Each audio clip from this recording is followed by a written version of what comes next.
miarabantsika fiangonana riavana manana tompon'andro avelomana eo ambany tanam-pahasoavan'ny tompo ka nahatratra ny pentekosta 2024 mba ho fiangonana miaina ny pentekosta tokoa ny isika tsiraray avy sy isika rehetra ary dia ny fanahin'ny tompo ny rariana mbola hampianatra antsika mandritra izao fotoana ny toriteny izao.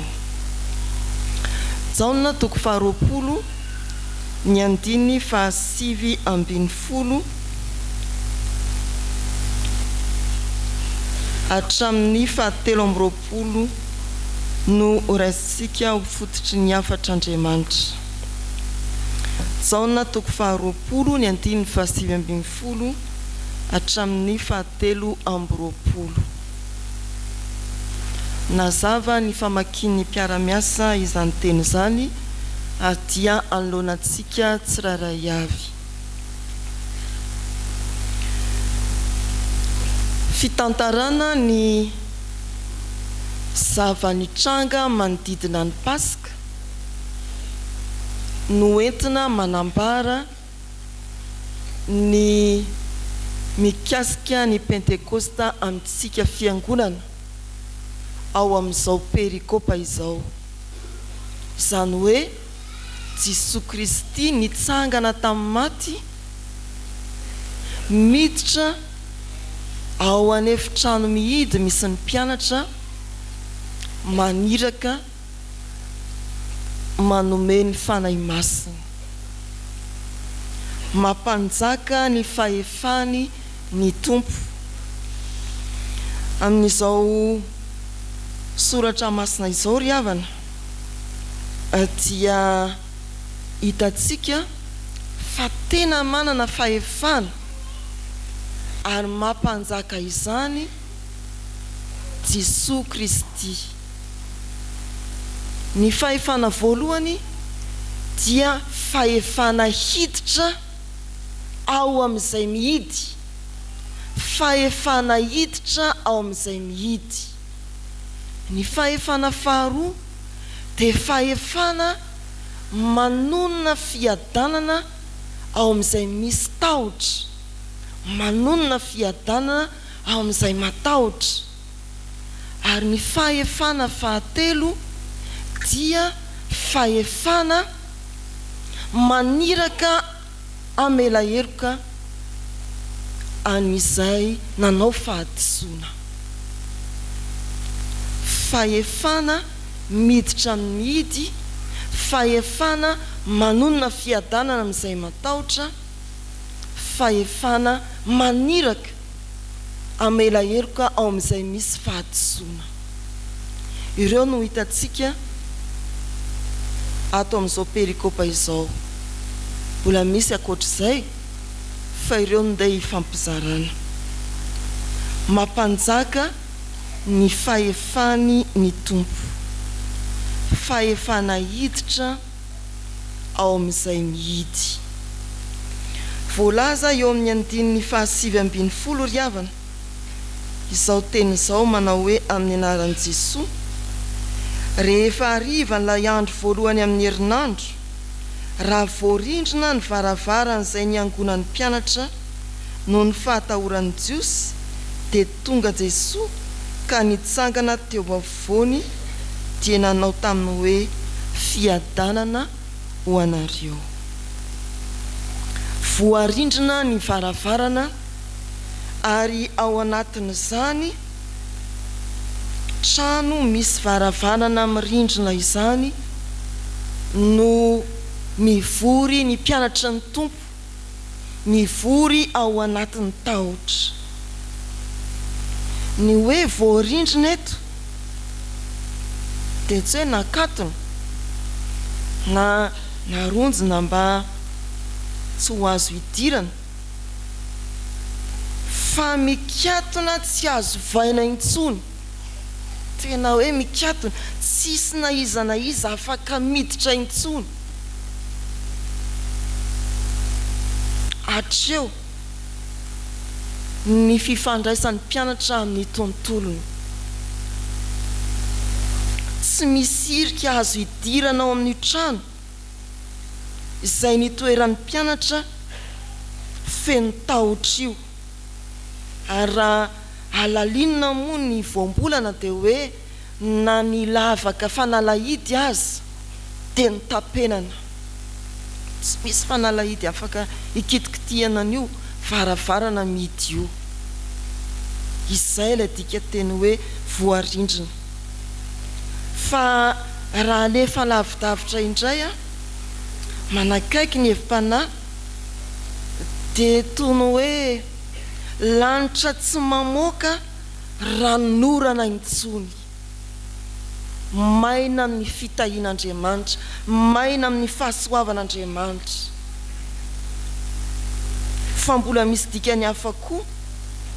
Raha mikasika ny maha olona dia mpianatra tsy mihidy ao an-trano ihany, fa mihidy fo anatin'ny fahoriana ka tsy te hahafantatra koa izay manjony hafa ny ivelany ihany.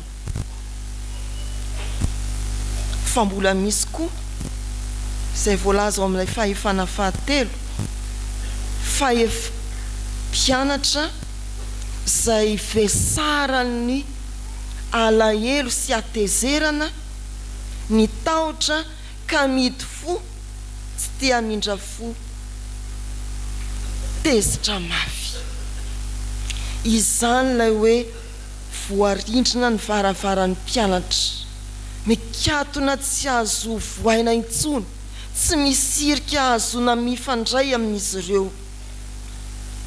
Mikatona ny fony, toa mikatona aminy koa ny lanitra ka tsy manantena fahasoavana avy amin'Andriamanitra izy. Mihidy ny rehetrarehetra.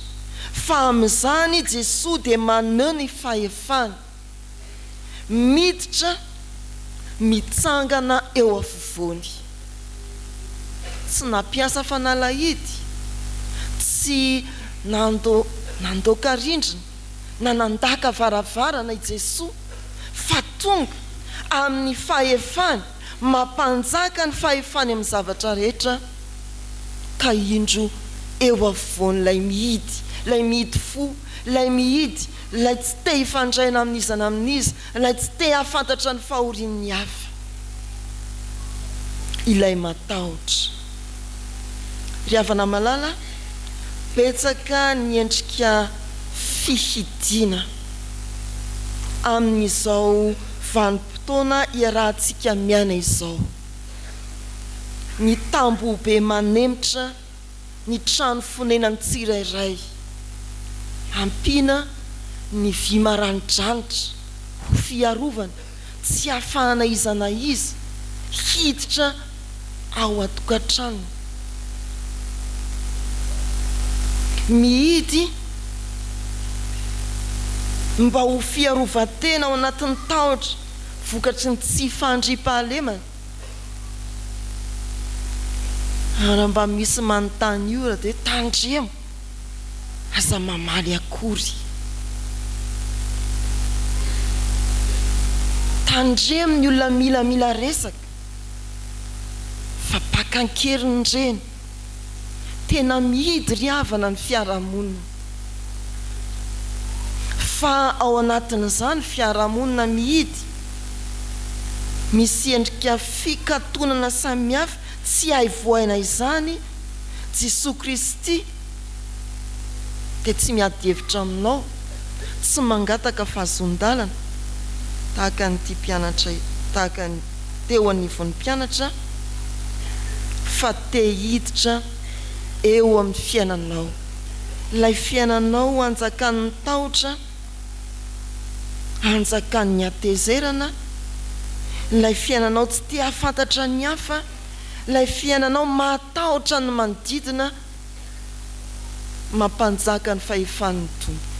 Miditra ao am-ponao izy, miditra ao an-tokantranonao izy, miditra eo amin'ny fiarahamonina sy ny firenentsika izy.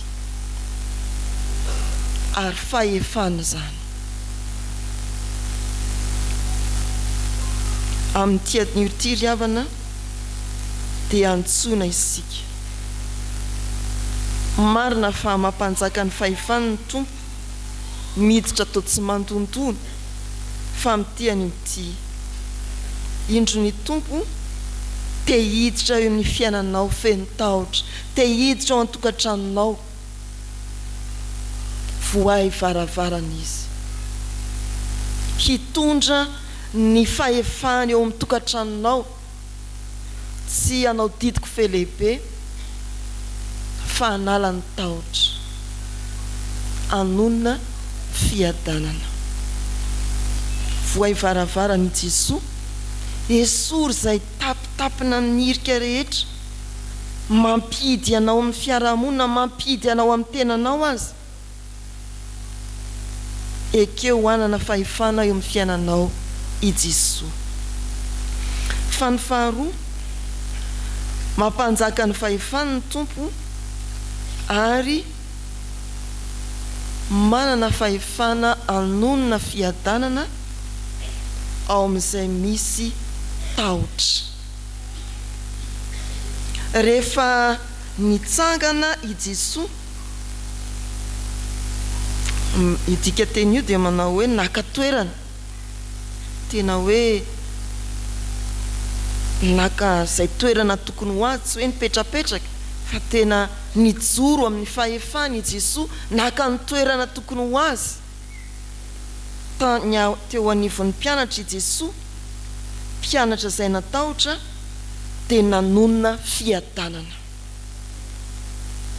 Misy tenin'i Jesosy any amin'ny Jaona 10 manao hoe ny mpangalatra tsy avy raha tsy anino sy andringana, ny folofolo dia manao hoe zaho avy hanana ny fiainana be dia be. Jesosy zany tsy mba tahaka ilay mpangalatra manao hoe aza misy mihetsika ambony ny tanana miaraka amin'ny basy, fa Jesosy ilay mampanjaka ny fahefany dia manonona hoe aza matahotra fiadanana ho anareo. Asa raha takatsika ry havana, izany tenin'i Jesosy mamangy ny olona feno tahotra, manao hoe fiadanana ho anareo, fandriampahalemana ho anareo, fihavanana ho anareo, fitoniana ho anareo. Jesosy miteny hoe mitony, Jesosy miteny hoe fiadanana, Jesosy miteny hoe fandriampahalemana, Jesosy miteny hoe fihavanana. Tsy avy amin'ny basy mirangaranga i Jesosy, fa avy amin'ny teny mampahery mamitra fihavanana. Ry havana, mbola averina amintsika indray ve fa mangorohoro, matahotra, be fanahina sy ny tebiteby izao tontolo izao. Mbola ao ny valanaretina, etsy andany ny ady iraisam-pirenena, fa ano any sy endrehitreny ny herisetra miaraka amin'ny fitaovam-piadiana, majinika na vaventy, ny fandatsahan-dra tsy hita ho tany saina. Fa amin'izany raha mety isika dia enoy ary iaino ilay tenin'i Jesosy manao hoe fiadanana ho anareo, mba tsy ho kristianina avy nivavaka pentekosta ka iainao anatin'ny orohoro tahaka ny zanaka izao tontolo izao tsy manam-piadanana isika, ekena fa mivoaketo isika, toerana atao tena misy fandriampahalemana, fahazoana antoka dia hoeny amin'ny fiarahamonina feno tahotra sy orohoro. Fa ianao ilay niaina ny fiadanana atolotry ny tompo teto dia ho loharam-piadanana ho an'ny hafa eny amin'ny fiarahamonina, tsy ho ilay mpampiorohoro, tsy ilay mba nanao teny feno herisetra, tsy ilay mpandaroka sanatria tsy ilay mpandroba, fa ilay mpitory ny fandriampahalemana, ilay mpilaza ny fiadanana, mampanjaka ny fahefan'ny tompo ao amin'izay misy ny tahotra. Raisoa ny fiadanana tonon'ny tompo aminao, ampanjakao ao am-ponao ary ento eny amin'ny fiarahamonina. Ny fahatelo ry havana, ny tompo dia mampanjaka ny fahefany ka maniraka amela heloka eo amin'izay misy fahadisoana. Maniraka amela heloka eo amin'izay misy ny fahadisoana. Izao no voasoratra eo amin'ny 9:20 hatramin'ny 7:20 manao hoe amin'ny anaran'ny tompo, ary ondray Jesosy tamin'ny fiadanana ho anareo, tahaka ny nanirahany raha ihany ho anirahako anareo kosa. Ary rehefa nilazany izy dia nanisy fofinaina ka hoy izy taminy, raisoa ny fanahy masina, na elokiza no avelanareo dia voavely zany, ary na aniza na iniza kosa no tsy avelanareo dia tsy voavely zany. Tena mampandiny tena ho antsika fiangonana matsiaro ny nanomezana ny fanahy masina ireo andininy mamarana ny perikopa ireo. Rehefa nambara ny anjely fa ho teraka Jesosy dia izao no teny faminaniana nanaraka izany. Izy no hamonjy ny olona ho afaka amin'ny fahotany. Ny ran'Andriamanitra mba hitondra ny famelan-keloka ho an'izao tontolo izao mpanota i Jesosy, ary dia maniraka ny mpianany amin'ny fahefany koa izy eto amin'izao soratra masina izao mba hitondra famelan-keloka ho amin'izay nanao fahadisoana. Fa tsy vitan'ny herin'olombelona zany. Eny ary ka satria no fa milela-paladimy mafy dia mafy impolo kely dia avelako ny eloko ao. Misy olona ny hery havana impiry mandondombaravara any amin'ny olona mety tezitra ny fahadisoana nataony, mifona milela-paladi, mivalo re sa tsy mamelanao.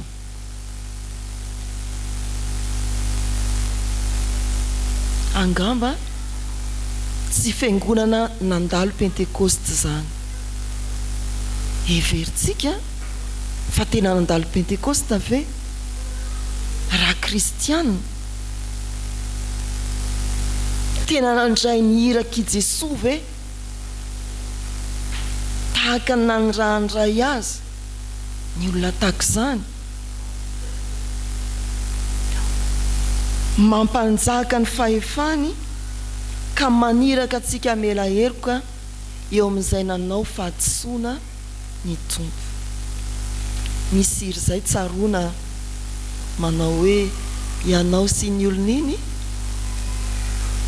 niady hatry ny ela, mandraka ankehitriny tsy mbola ny famela, tsy tantinao mantsy niondrika ny fona, tsy anao angamba ny hadisoana. Tadidinareo ve? Tsy tadidy. La ho an'izany ary rehefa tsy tadidy. Fa ity no ako ho tsaroantsika. Rehefa nandalo ny Pentekosta, na dia tao amin'ny andro Pasika azy, nandray ny fanahy masina ny mpianatra dia fampaherezana azy ireo havita izay tsy vitan'ny olombelona izany, mba hitondrany famelan-keloka eo amin'izay nanao fahadisoana. Famononan'i Jesosy angeny nahalotika ny fonon'ireto mpianatra mampahatezitra sy mampalahelo azy ka hidimy aman-trano hoe fa mandeha any tsy vitan'ny olombelona ny famelana ny heloka izay namono an'i Jesosy teo amin'ny hazo fijaliana, ary mpianatra malala hoy Jesosy indro ny fanahy masina mandihana avela hoeloko izay nanao fahadisoana. Ry havana, fiangonana matsiaro ny fanomezana ny fanahy masina isika, ary momba izany koa ny fankatoavantsika sy ny fahatokitsika ny famelan-keloka natolotr'Andriamanitra. Jisoa no iraka tetia anivon'izao tontolo izao hitondra ny famelan-keloka, ary maniraka atsika koa izy, manome ny fanahy masina, manome fahefanantsika mba hamela heloka izay nanao fahadisoana. Mba tsy ho kristianina na fiangonana mitanisa ny fahadisoana efa tany amin'ny taon-dasa ela isika, fa manisa famelan-keloka kosa. Ity efa voavelo, ity efa voavelo, ireto mbola tsy voavelo, avelako ireo ka. Nandalo Pentekosta ny fiainako, noraisiko ny fanahy masina, manana aim-baovao enti miady amin'ny fahadisoany hafa aho, ka mela ny heloko izy ireny. Mampanjaka ny fahefan'ny Tompo, voay ny varavaranao, mety midy noho ny antony samihafa mba hidirany eo amin'ny fiainanao. Mampanjaka ny fahefan'ny Tompo, ary manonona ny fiadanana, ny fandriampahalemana ao amin'izay misy tahotra. Mampanjaka ny fahefan'ny Tompo, manome ny fanahy masina mba hahatonga antsika hamela heloka eo amin'izay misy fahadisoana. Ho an'Andriamanitra ny voninahitra. Amen.